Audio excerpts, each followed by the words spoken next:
Hi friends, இந்த பாவக்காய் வச்சு அழகான ஒரு கூட்டு வைக்க போகிறேன். பாவக்காவை இதே மாதிரி வெட்டி வச்சுருக்கேன்.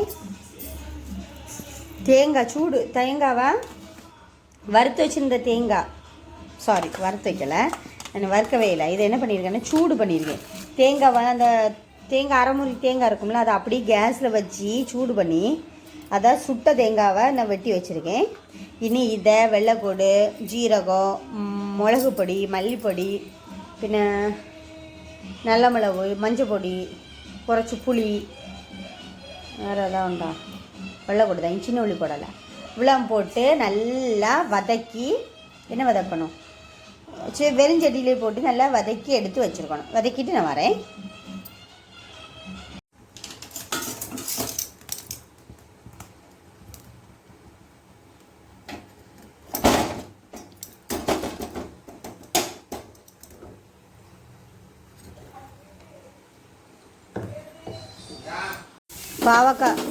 பாவக்காவை வெட்டி சும்மா வெறுஞ்செடியில் போட்டு நான் வதக்கினேன்.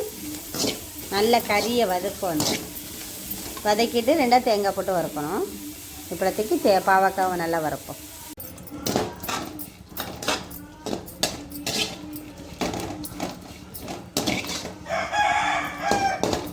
வறுத்தாச்சு பாவக்காவை. சூடாறணும். நான் வீடியோ காண்டி இப்படி இருக்கேன். சூடாரையை அரைச்சி வச்சுக்கிடணும்.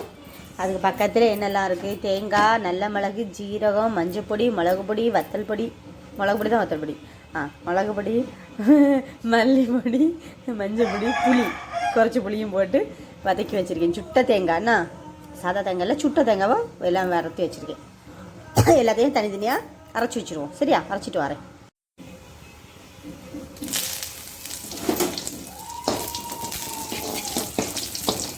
கடை கருவேப்பிலை தாளிச்சாச்சு. தாளிச்சிட்டு அரைச்சி வச்சுருக்க பாவக்காய் அதையும் போட்டு வதக்கணும். சூடாக அரைச்சி வச்சுருக்க விழுதை போட்டு பாவக்காய் போட்டு கொஞ்சம் நல்லா வதக்கணும். வதக்கி கொஞ்சம் அடி பிடிக்கிற மாதிரி வத்தி வரும்ல, அந்த மாதிரி வர மாதிரி நல்லா வதக்கி எடுத்து அப்புறம் அரைச்சி ஊற்றணும். தேங்காய் அரைச்சி வதக்கி வச்சுருக்கோம்ல, அதை அரைச்சி ஊற்ற வேண்டியிருக்கும். அரைச்சி வச்சுருக்க விழுதையும் அரைச்சாச்சு, தட்டியாச்சு, நல்லா கிண்டியாச்சு.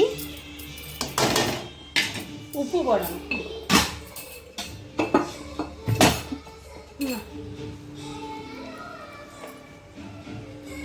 உப்பு கொஞ்சம் நிறைய தான் போடுறேன், கொஞ்சம் குறைவாக வச்சுருப்பேன்.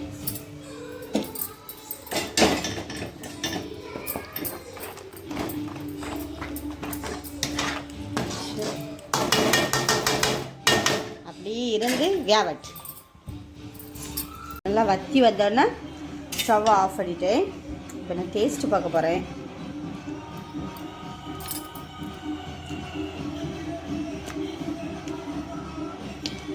சூப்பராக இருக்குது. எனக்கு பிடிச்சிருக்கு. எனக்கு ரொம்ப பிடிக்கும். எப்படின்னா கிண்ணத்தில் எடுத்து வச்சு சாப்பிட்டுட்டே இருப்பேன். பாவா அந்த கசப்பு இருந்தாலும் இந்த மாதிரி வைக்கும் போது ரொம்ப டேஸ்ட்டாக இருக்குமா. இந்த டேஸ்ட் நாக்கிலே இருக்கனால சும்மா சாப்பிடணும் போலவே தோணும். நான் அப்படி நாக்கில் அப்படியே கொஞ்சம் கிண்ணத்தில் எடுத்துச்சு அப்படி நக்கிட்டே இருப்பேன். பிடிக்கும். ட்ரை பண்ணி பாருங்கள். நல்லா இருக்குன்னா கமெண்ட் பண்ணுங்கள். சரியா? பசங்க இந்த பாவக்காய் சாப்பிட மாட்டாங்கள்ல, இந்த மாதிரி வச்சு கொடுத்தோன்னா கண்டிப்பாக நல்லா டேஸ்ட்டாக இருக்கும், சாப்பிடுவாங்க. சோத்தில் வரவி கொடுத்துட்டா போதும், என்ன வச்சுருக்கோன்னெலாம் தெரியாது, சாப்பிட்ருவாங்க. அப்புறம் நான் ஆஃபீஸில் இந்த கறி கொண்டு போனேன். எல்லாருமே நல்லா சாப்பிட்டுட்டு நல்லா இருக்குன்னு கேட்டு செய்முறை வேறு கேட்டிருக்காங்க. கண்டிப்பாக செஞ்சு பாருங்கள். எங்களுக்கும் பிடிக்கும். பிடிச்சிருந்தா லைக் அண்ட் சப்ஸ்கிரைப் கண்டிப்பாக பண்ணிடுங்க.